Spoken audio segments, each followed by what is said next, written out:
Череп со нешто што изгледа како дупка од куршум пронајден во пустото пространство на пустината Соноран во Мексико.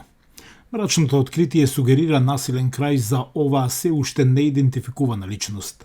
Тоа е мачна задача за оваа група за пребарување во потрага по пронаоѓање на исчезнатите сакани.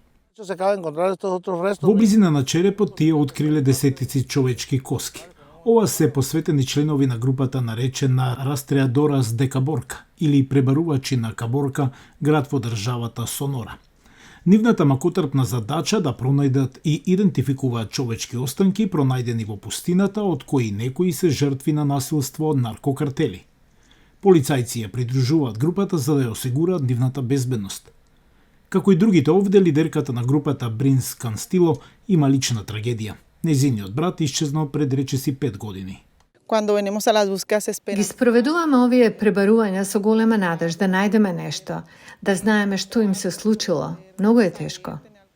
Канастило вели дека е тешко да се справите со конфликтните емоции кога ќе најдат човечки останки. Додека потрагата по некоја од жртвите е завршен чин, исто така има надеж дека ќе бидат пронајдени живи луѓе.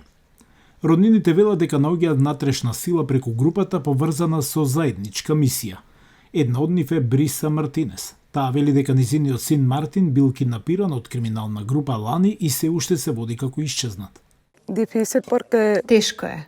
Не знаеме каде е, што му направиле, каде го оставиле. Неговото тело беше пронајдено во пустина 100 дена откако исчезнал. Знам како е да си има исчезнат син и да не знаете што му се случило.